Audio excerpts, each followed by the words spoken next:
Known as Missile Man of India, Dr. APJ Abdul Kalam's whole life journey is an inspiration for one and all. Dr. Abul Pakir Jainulabdin Abdul Kalam was born on 15th October 1931 at Rameshwaram in Tamil Nadu. His father Jainulabdin was a boat owner and his mother Ashiyama was a homemaker. He came from a financially poor background and used to distribute newspapers to support his family's income. He completed his schooling from Rameshwaram Elementary School.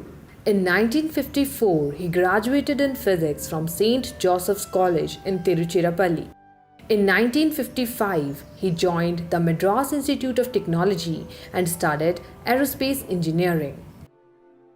Dr. Kalam's dream was to become a fighter pilot, but he was ranked ninth while the IAF offered only 8 slots. He was a very simple person who owned a few possessions, including a simple coat, a lungi, his beloved veena, and a collection of books. He didn't even have a television. He was a kind-hearted man with no show or flamboyance.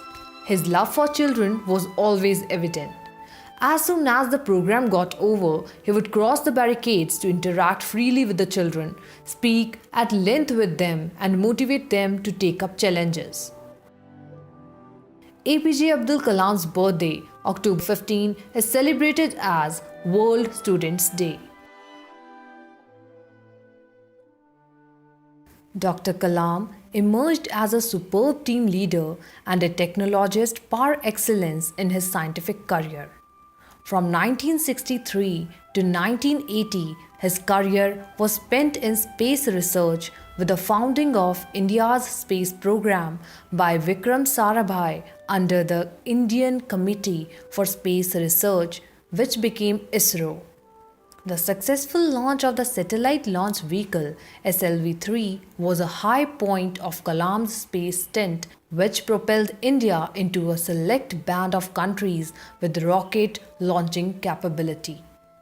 After this success, he was shifted to the Defense Research and Development Organization DRDO to head the missile project and was made the director of Defense Metallurgical Research Laboratory DMRL in Hyderabad in 1982. He kept his launch vehicle experience to full use by putting together teams of engineers to work on missile development. His effort gave birth to the Guided Missile Development Program, leading to the launch of surface-to-surface missile named Prithvi, surface-to-air missile named Trishul, surface-to-air missile named Akash, third-generation anti-tank missile named Nag. The launch of Prithvi missile on 25th February 1988 was a historical moment for our country. It was not only a surface-to-surface missile, but was a basic module for the coming future. The launch of Prithvi thundered our neighboring countries, and as a result, Western countries banned the supply of such useful material for missile program, but couldn't stop India. Under Kalam's guidance, the self-dependency of India in the innovation of missile disturbed all the nations. Yet again, he proved his team building and leadership qualities for technology projects. Later, Kalam played a pivotal role in the 1998 nuclear test known as Pokhran 2. This was surprising to many because he did not come from the nuclear science pedigree and his foray was rocket science in both the ISRO and DRDO. But he became instrumental as a technology manager because Pokhran 2 campaign was seen as a joint venture of DRDO, armed forces and the nuclear establishment. Building and leading technology terms was Kalam's real strength as a technologist and an engineer. This is what is needed for mission-oriented programs. His sincere endeavor for making India self-reliant in defense and space research earned him the title of Missile Man of India. The great personality was awarded the Padma Bhushan 1981, Padma Vibhushan 1990, and then proudly declared the Bharat Ratna in the year 1997 for his excellent contribution in the field of scientific research and modernization of defense technology in India. There was no end of assignments to Dr. Kalam after his retirement. In 1999 to 2001, he became the first person to hold the coveted post of Principal Scientific Advisor to the Government of India. During this tenure, he worked on the need of making life-saving medical treatment affordable to the poorest of the poor. His stint as PSA culminated with numerous achievements. Just after a short break, another office of huge onus was waiting for him. In the year of 2002, a real visionary and a man of high character, Dr. Kalam, took the reins of the country as the President of India. By assuming his duties, he became the Supreme Commander of Army, Navy, and Air Force. It's all due to his sheer efforts and contributions. He earned the title of People's President. Once, answering the questions of students, he gave the mantra of success. Sir, I would like to hear from you a few tips for the upcoming generation to succeed in life. Well, succeeding life, I have already told you. Yes, sir. You have to do 4 things, okay? Number 1, repeat with me. Number 1, you repeat. Number 1, Great aim. great aim. I will have great aim. I will have great aim. I will I will continuously acquire knowledge. Continuously acquire knowledge. continuously acquire knowledge. Oh, I will do hard work. I will do hard work. I will persevere I will persevere and succeed. and succeed. Okay, that's the mantra. Thank you, sir. President Kalam always stressed on the need of honest effort. He emphasized on the need of clear vision for the holistic development of the nation. It will only make India as a world power and best place to live in the world. As we say in India, where there is righteousness in the heart, where there is righteousness in the heart, there is beauty in the character. When there is beauty in the character, there is harmony in the home. When there is harmony in the home, there is harmony, there is an order in the nation. When there is order in the nation, there is peace in the world.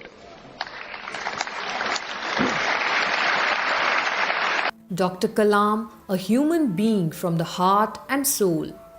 As the President of India, he visited to the riots-hit areas of Gujarat and tried to give a healing touch to the victims.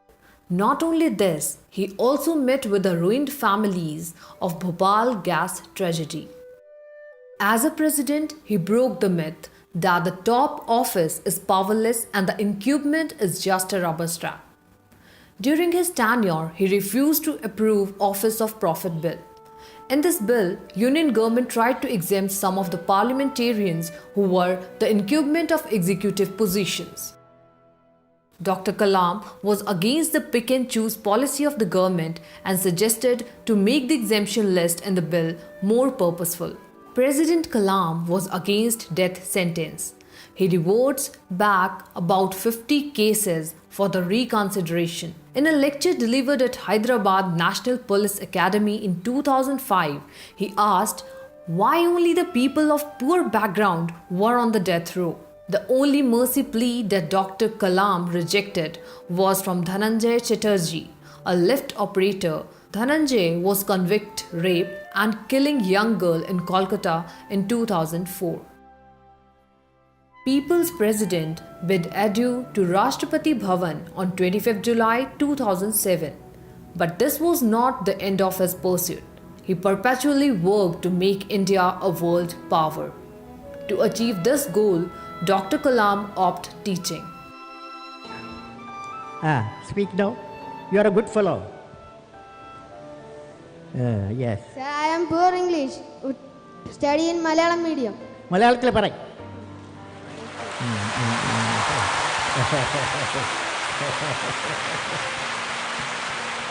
At present, What are the major strengths and weakness of our India? What are the Major strengths major strength? What are the major strength of India and weakness of our India. and weakness? Fantastic boy. What class you are studying? 7th standard. 7th standard. Okay. Now, strength of India. What the major strength of India? You guys. That is 600 million youth.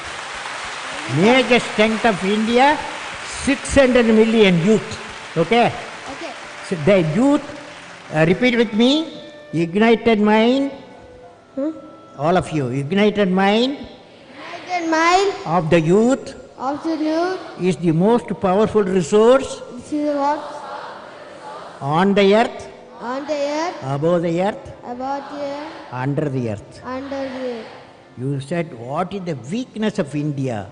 Weakness of India. What is the weakness of India? Weakness of India, without vision, a nation dies without vision. You must have a vision, okay? Great vision. Thank you, okay? sir. Great vision. As a visiting professor to IIMs, IITs, and several reputed institutions, he started mentoring young generation to fulfill his mission. He also served as a chancellor of the Indian Institute of Space Science and Technology. When I am dead, do not declare a holiday. Instead, work a day extra.